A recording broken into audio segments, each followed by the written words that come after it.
Te invitamos a unirte a la comunidad de En Perspectiva. Estarás apoyando nuestro periodismo profesional e independiente. ¿Qué hacemos con el predio Magua, allí en la Rambla Sur? Abandonado, descuidado, inutilizable. ¿Qué destino se le da? La pregunta sigue abierta. En el periodo de gobierno pasado quedó por el camino una iniciativa que impulsaba el Ministerio de Transporte y Obras Públicas a cargo de Víctor Rossi, que implicaba a la empresa Buquebus. Ahora el debate se abrió otra vez. De nuevo, les recomiendo a los oyentes que puedan que sigan nuestra emisión en video, así observan las imágenes que vamos poniendo. Estamos con la arquitecta Laura Alemán y la maestra Lilian Celiberti, ambas integrantes de la Asamblea Permanente por la Rambla Sur, que está planteando esta discusión, en este caso a raíz de un par de artículos del proyecto de ley de presupuesto. Pero ya iremos a eso. Antes quería retornar a lo que decíamos. Después que quedó por el camino aquella posibilidad con Buquebus, se llevó a cabo por el Ministerio de Industria, la Facultad de Arquitectura de la Universidad de la República y la Intendencia de Montevideo, un llamado a ideas para el futuro del predio Magua. En la pantalla vamos a empezar a poner imágenes de algunos de los trabajos que se presentaron y que fueron los que fueron seleccionados, los mejor puntuados. ¿Qué vieron ustedes como interesante en ellos? No sé, yo decía recién, desde mi punto de vista, y creo que como colectivo eso está compartido también, sobre todo el espíritu de dotar a ese lugar de un uso que siga siendo público. Por abierto, ejemplo, ¿no? ¿qué Bueno, posibilidades por ejemplo, aparecían? Hay uno de los primeros premios que plantea una gran plaza seca, digamos, quiere decir una gran explanada de uso público, digamos, que es una especie de continuación de lo que puede ser la Rambla, pero muy vinculada ya al río, ¿verdad? Con una bajada hacia el Río de la Plata, que a mí en particular ese gesto me gusta mucho, lo digo a título personal, ¿no? Ya sí, claro, como arquitecta, digamos. ¿Pero y qué destino se prevé para los edificios? El edificio, por ejemplo, de lo que fue la compañía del gas. Bueno, y eso va variando mucho de acuerdo a los proyectos, ¿no? Hay proyectos que mantienen todo, hay proyectos que eliminan algunas edificaciones y se les da usos diferentes, ¿no? Porque aclaremos, cuando hablamos del predio Magua, además de los edificios antiguos que tendemos a considerar, hay otros, ¿no?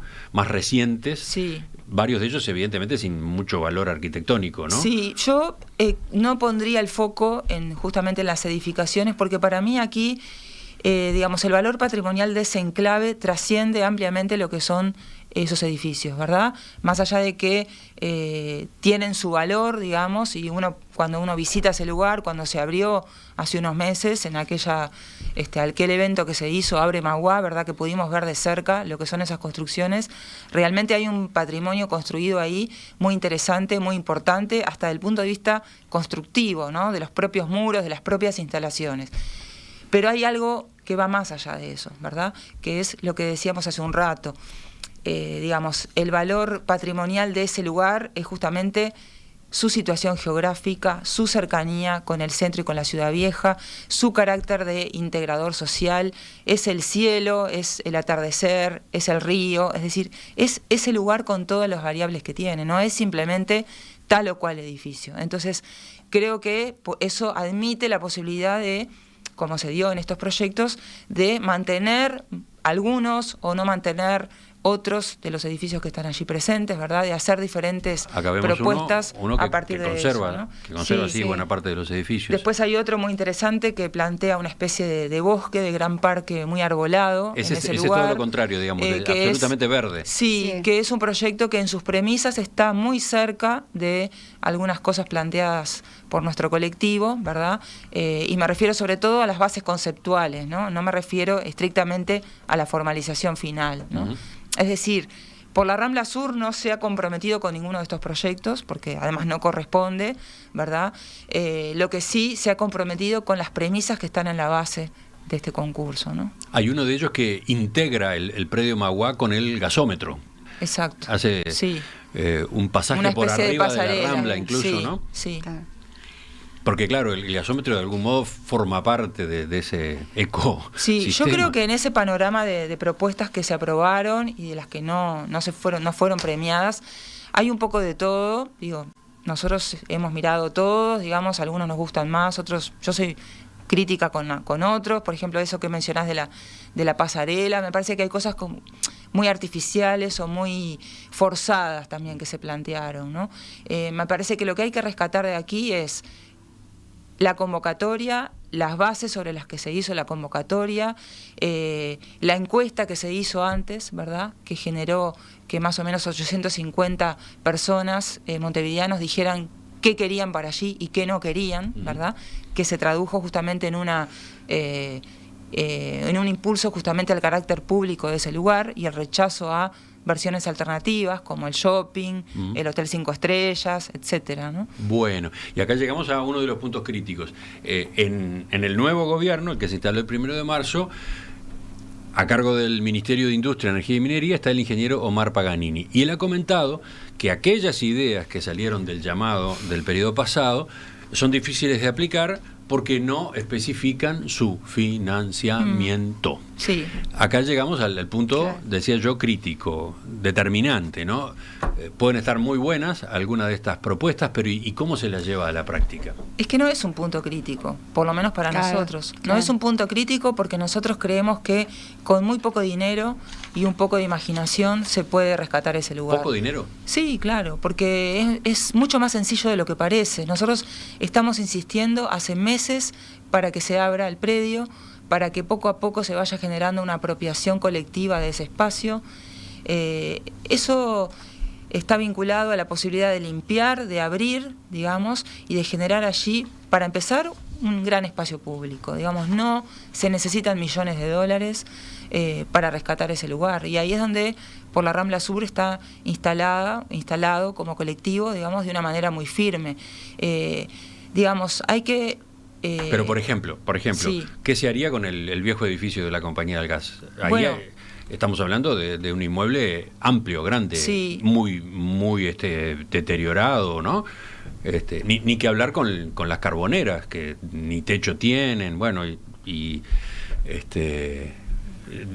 sus paredes de piedra, que son muy bonitas y muy nobles, sí, también implican riesgos desde el punto de vista de la seguridad, etcétera. Bueno, son cosas que hay que ir pensando de a poco, pero no se necesitan millones de dólares como planteaba López Mena o como planteaba el ministro Rossi o como se plantea ahora cuando se dice que no hay financiación. Una última cosa y ya te dejo. Porque además hay una gran paradoja en esto. Parecería que el único modo de rescatar este espacio es vendiéndolo. Es como si alguien me dijera: yo te pinto las uñas, la mano te queda preciosa, pero a cambio te tengo que cortar la mano, ¿no? Entonces perdón por la analogía tan tonta, pero es como decir, bueno, este lugar lo vamos a dejar precioso y vamos a hacer un gran equipamiento, pero con la condición de que nos lo vendas. Entonces algo que queda precioso pero deja de ser nuestro, pasa a ser de un privado. A mí me parece que esa paradoja es insostenible. O sea, me parece que nosotros tenemos que Montevideo tiene que darse la posibilidad de mantener ese espacio como propio, digamos, como propio de todos los montevideanos y de los uruguayos, y no tener que venderlo o regalarlo a cambio de que alguien lo deje espectacular, para decirlo de una manera irónica, ¿no? No, yo quería agregar que hay un aspecto que desde el punto de vista democrático es importante, porque yo le exijo como ciudadana a las autoridades que me digan cuántos millones y sobre la base de qué proyecto, porque decir es infinanciable es inaceptable a la inteligencia ciudadana de las personas que queremos otro tipo de ciudad. Entonces, que me digan: esto costaría tanto sobre la base de esto y no tenemos plata, pero yo quiero eso, quiero detalles, no una enunciación que en realidad no está basada en nada más que en un prejuicio, en una decisión anterior, que es lo que decía Laura recién: o vender o el abandono. Entonces, entre vender y el abandono hay muchos matices, hay muchos caminos y sobre todo hay una voluntad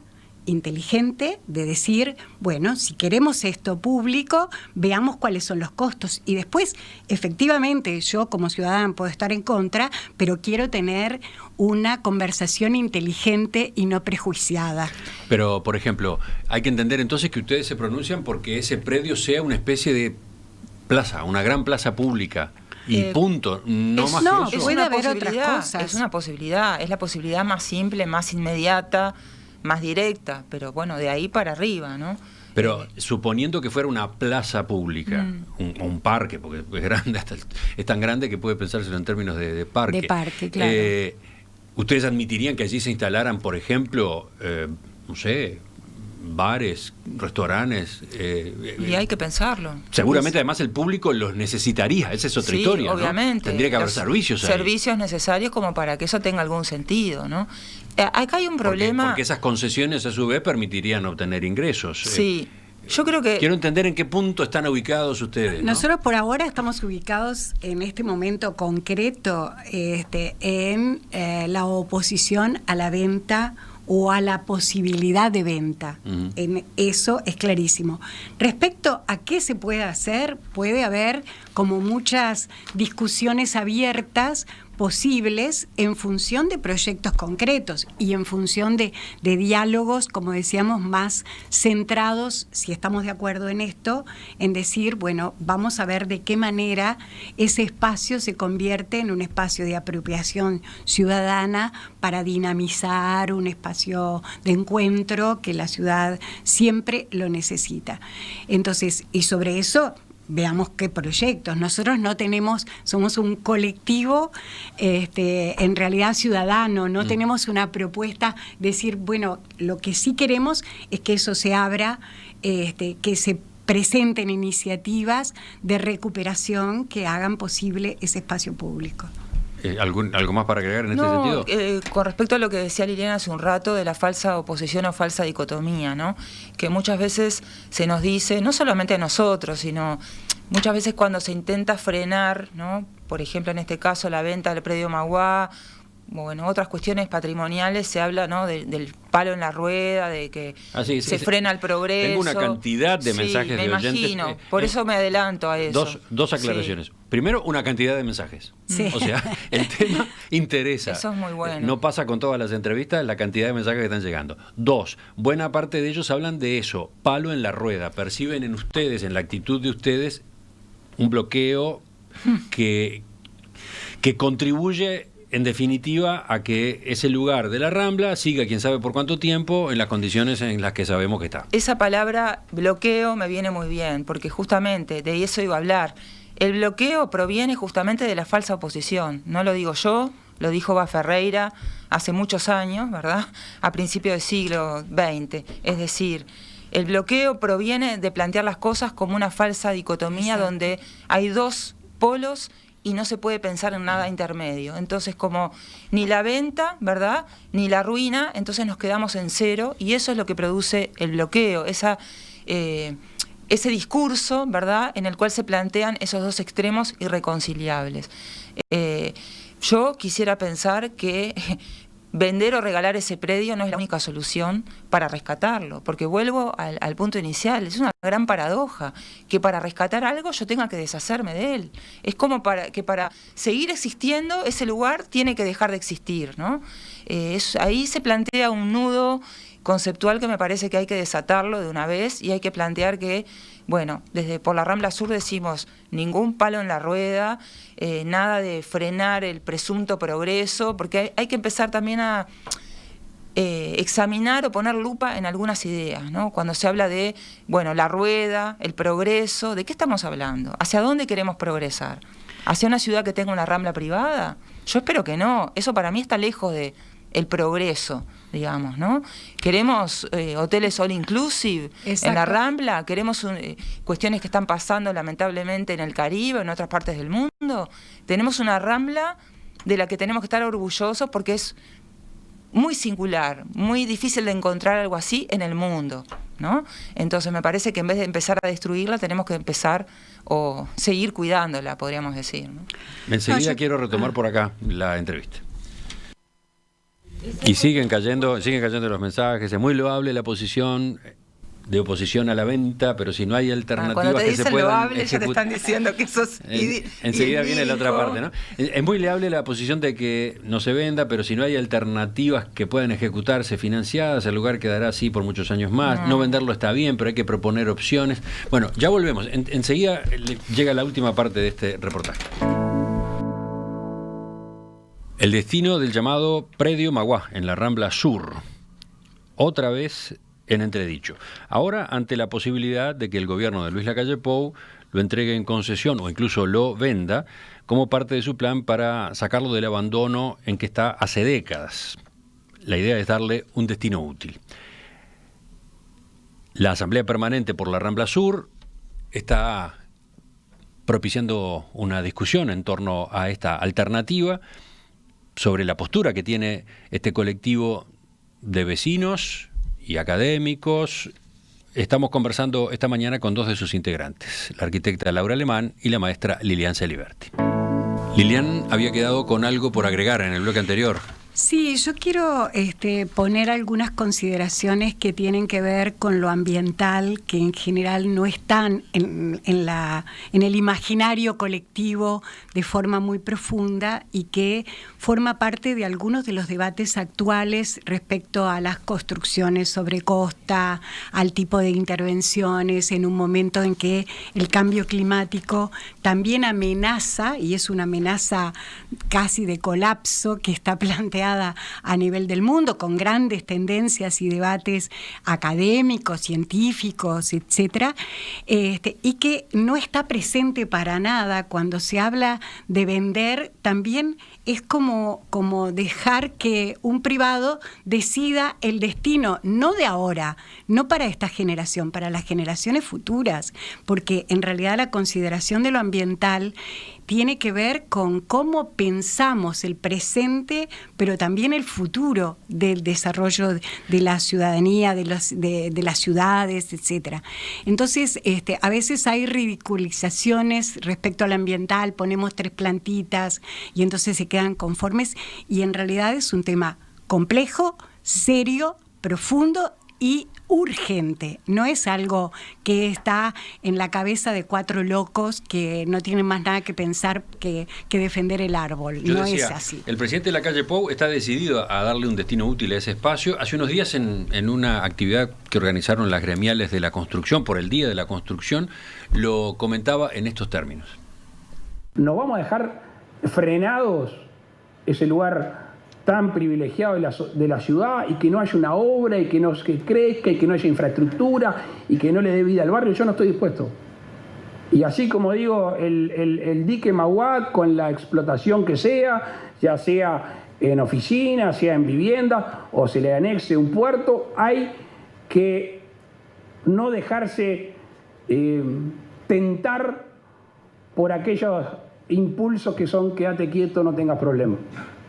Cuando uno está convencido de algo, tiene que ir para adelante. Y lo vamos a justificar. Por lo visto, me gustó eso de que cuando uno está convencido tiene que ir para adelante. Nosotros es lo que estamos convencidas por la Rambla Sur. Totalmente. Estamos de acuerdo con el presidente en eso. Vamos a tener un choque de trenes entonces, porque las dos partes están muy convencidas. Sí, a mí me quedó lo que tú decías de un destino útil, ¿no?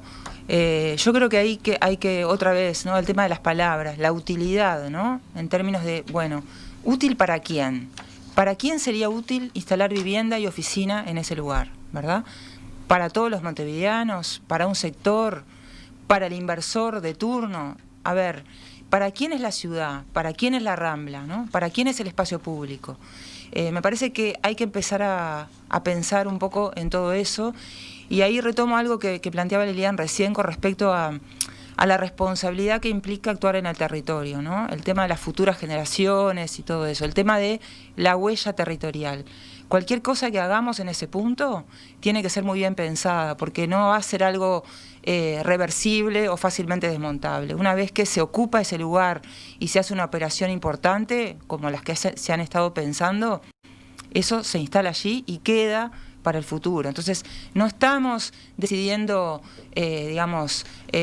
algo de corto plazo, estamos decidiendo algo de largo plazo, ¿verdad? Todo lo que se haga en el territorio siempre tiende a tener una gran inercia, una gran permanencia, ¿no? Entonces me parece que hay que tener cuidado porque tengo la sensación de que cuando se plantean estas cosas, ¿no? De que, bueno, como decía recién el presidente, ¿no? Hay que ir para adelante y no dejarse frenar. Parecería que Uruguay está yendo hacia lugares de los cuales los países más desarrollados ya están volviendo, ¿no? Entonces siempre estamos yendo de atrás, estamos recorriendo caminos que ya demostraron ser equivocados. Estamos yendo hacia un lugar, ¿no? Hacia el lugar de determinado criterio de consumo, de producción, del espacio, y en particular del espacio público, que ya ha demostrado ser nefasto, ¿no?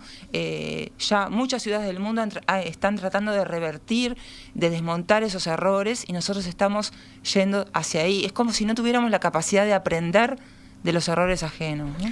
La discusión se plantea por ese propósito que, por ejemplo, el doctor Lacalle Pou expresaba recién en esas declaraciones que escuchábamos, pero también por 2 artículos del proyecto de presupuesto, ¿no? Ustedes están poniendo el foco en 2 artículos que han ido cambiando de número, pero digamos el 63 y el 64, según la versión que salió de la Cámara de Diputados. ¿Qué es lo que ustedes observan allí? ¿Cuál es el inconveniente? El inconveniente es que, bueno, esos son 2 artículos que funcionan en conjunto, ¿no? De manera como simbiótica, digamos.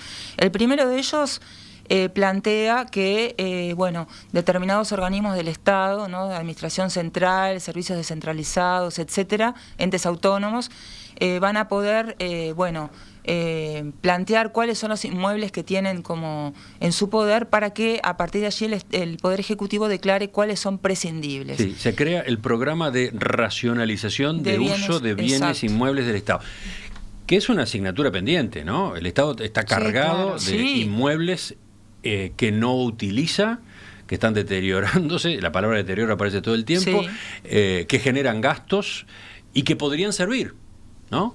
Por supuesto. 1, para darles un destino, o 2, para venderlos y obtener fondos para otros proyectos. Acá en particular se busca fondos para el plan de mejoramiento de barrios. Para el plan de mejoramiento de barrios, ¿no? Sí, el 75% de esa ganancia, digamos, de la venta, de la enajenación de esos muebles prescindibles iría para ese proyecto, y el 25% quedaría dentro del organismo que era dueño, digamos, de ese inmueble en cuestión. Ese no es el problema. El problema viene atado al otro artículo, ¿verdad?, que lo que hace es eliminar la condición de trámite parlamentario para la enajenación de esos inmuebles, porque lo que hace... Porque recordemos, entonces, el primero lo que hace es que las unidades que integran el Estado deben declarar cuáles son sus bienes inmuebles prescindibles. Sí. Y después el Poder Ejecutivo resuelve. Claro, esos bienes inmuebles prescindibles podrían enajenarse, y la novedad es que podrían enajenarse, es decir, venderse sin pasar por el Parlamento, ¿verdad? Sí, vamos a lo que dice el 64. Sustituye un artículo anterior. Sí, del año 87. Y pasa a decir: los bienes inmuebles del Estado que no hayan sido declarados prescindibles por el Poder Ejecutivo, los que hayan sido declarados monumento histórico y los del Tesoro Cultural de la Nación, no podrán enajenarse ni gravarse en forma alguna sin la expresa disposición de una ley o con la autorización de la Junta Departamental según corresponda. La autorización deberá indicar el destino de su producido, los bienes inmuebles podrán ser enajenados a un fideicomiso, etcétera, ¿no? Claro, la condición de esa ley o aprobación de la Junta Departamental antes era válida para todos los inmuebles, ahora solamente es válida para aquellos que no hayan sido declarados prescindibles. Entonces ahí se abre una brecha, ¿verdad?, una rendija por la cual algunos bienes inmuebles sean declarados prescindibles, por lo tanto puedan ser vendidos sin pasar por el Parlamento.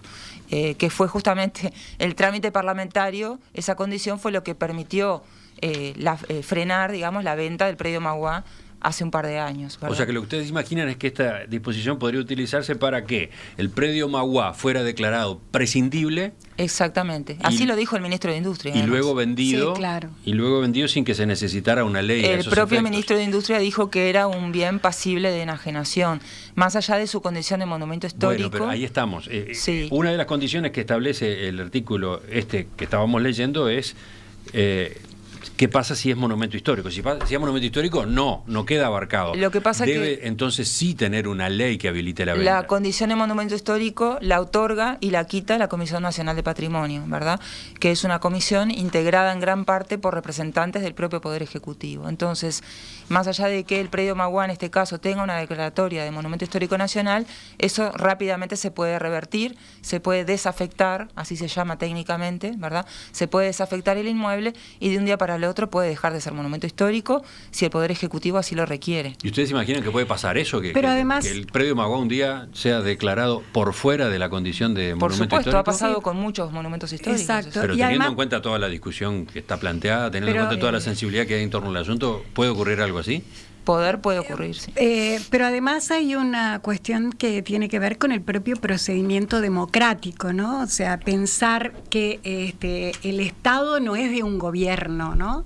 El Estado es una cosa más compleja que un gobierno. Entonces, que un gobierno se atribuya solo, por eso existen los poderes del Estado que garantizan los debates democráticos, más allá de que para la ciudadanía capaz que queremos otras formas de democracia más dialogadas y directas, pero de todas maneras la garantía de un espacio parlamentario hace que justamente los bienes del Estado puedan ser discutidos no solo con quien está en el gobierno en una determinada coyuntura. Entonces, está implicado en esos artículos no solo un tema de venta, no venta, de exoneración o no de carácter patrimonial, sino también una forma de concebir al Estado como una propiedad del gobierno de turno. Y en eso también tenemos una discrepancia de fondo, que es defender las formas democráticas que nos hemos dado en la República. Y las formas democráticas suponen que hay tres poderes, y esos tres poderes tienen que actuar armónicamente, digamos, cada uno en su competencia, pero sin anular uno y otro. Claro, la mediación del trámite parlamentario genera garantías, ¿no? Para nosotros, garantías que se eliminan en esta nueva ley y que ponen en riesgo, y esto lo quiero aclarar, no solamente el predio Magua, sino una cantidad de inmuebles del Estado que... O sea, ustedes ven estos artículos no solo en relación al predio Magua, sino en torno a otras posibles ventas. A ver, nosotros estamos enfocados en el predio Magua, que es nuestra preocupación desde el inicio, ¿verdad? Ahora, yo planteo como montevideana, como uruguaya, como arquitecta, digamos, esto potencialmente pone en riesgo a una cantidad de inmuebles estatales, ¿verdad? Que no puedo decir ahora cuáles son y cuántos son, pero seguramente son muchos, y ahí habrá de todo. Habrá bienes que, como tú decías hace un rato, está bien que se vendan porque están en desuso, o son innecesarios, o son excesivos, y habrá otros que no. Entonces me parece que es abrir una puerta muy riesgosa, ¿no? Y creo que habrá que ir viendo caso a caso qué es lo que ocurre, ¿no? Bueno, el proyecto pasó ya por la Cámara de Diputados, ahora empieza a discutirse en el Senado. ¿Qué es lo que ustedes tienen previsto hacer? Y nosotros estamos hace tiempo ya conversando con legisladores de todas las bancadas, ¿verdad? Yendo al Parlamento a hablar con cada uno, pidiendo entrevistas. ¿Cómo están las posiciones? Nos han recibido muy bien. Bueno, en el caso de los diputados, nosotros tuvimos entrevistas con muchos de ellos. Bueno, el Frente Amplio anunció que no iba a votar estos artículos, como finalmente ocurrió. Pero con los votos del Frente Amplio no alcanza. Exacto, hablamos también con diputados de otros partidos que, bueno, pensamos que esas conversaciones derivaron justamente en la inclusión de esa cláusula que aparece ahora, ¿no? La mención al Monumento Histórico Nacional, que no estaba en la redacción inicial de la ley, ¿verdad? ¿Ese es un cambio que ustedes perciben? ¿Se debe a la movilización que han hecho? No lo podemos atribuir porque sería un poco petulante. El hecho de que ahora se aclare que si es monumento histórico tiene que tener una ley. Pero es parte de las conversaciones que tuvimos con algunos de los diputados, ¿no? de la coalición, digamos, en particular, que no estaban dispuestos a rechazar los artículos en bloque, pero sí estaban dispuestos a introducir alguna modificación. Y vamos a seguir por ese camino, con declaraciones públicas, con entrevistas personales, con movilizaciones en el predio, como hicimos el otro día, el domingo, en varios frentes, tratar, bueno, viniendo a la prensa, que por suerte nos recibe, a nivel con diferentes instrumentos y diferentes estrategias. Abriendo el debate, vamos a tratar de seguir peleando para que esto no se vote en el Senado. ¿Todos los vecinos de la zona están participando? Ustedes han aclarado que este no es un movimiento solo de vecinos. Sí, lo claro. llaman movimiento ciudadano. Sí. Pero entre los mensajes que llegan, Por supuesto y que están muy repartidos, aclaro, Sí. porque hay muchos a favor de la postura que ustedes están sosteniendo. Yo he leído varios de los que están en contra, de los que discrepan, pero hay muchos a favor. Pero me llama la atención que hay varios de vecinos de la zona Sí. que dicen que no se sienten representados por el discurso de ustedes. Sí, Entonces, lo tenemos claro. Pues- Es que hay muchas personas que piensan que poner un shopping ahí les va a valorizar el barrio, le va a dar vida, como decía recién el presidente, eso me olvidé de comentarlo, va a dar vida, va a mejorar el barrio, porque claro, plantean esa oposición justamente entre lo que hay hoy, ¿no? Y el shopping, el hotel, o sea... Y valorización del precio de la tierra, de la propiedad, o sea, son consideraciones que muchas veces la gente tiene. Obviamente que estos son temas, por algo son polémicos y por algo la gente interviene en distintas... pero siempre es importante que exista el debate, porque hay una decisión. Uno puede estar a favor y otro estar en contra, pero lo importante es que se genere este debate público que haga posible preservar algunas cosas y sacar de esas dicotomías, como decíamos, nosotros tampoco queremos que eso se mantenga así. Nosotros no estamos por la quietud, no estamos por no pase nada, estamos porque se priorice que pasen cosas en un sentido abierto, público, de acceso para todas las personas y pensando en dimensiones que tienen que ver con la Rambla como patrimonio colectivo de Montevideo y del país. Y esas es las cosas que, por lo tanto, estamos dispuestos a discutir, los vecinos que quieran acercarse, plantearnos otra postura, estamos abiertos a ese debate. Laura Alemán, arquitecta, Lilian Celiberti, maestra, integrantes de Asamblea Permanente por la Rambla Sur, les agradecemos que nos hayan acompañado esta mañana. No, muchas gracias a ustedes por Gracias. invitarnos. Y el tema sigue, lo dejamos Sin en la agenda duda. para retomarlo con otros puntos de vista y eventualmente discusión. Muy bien. Gracias, gracias. Ya volvemos, ya viene la tertulia de este martes.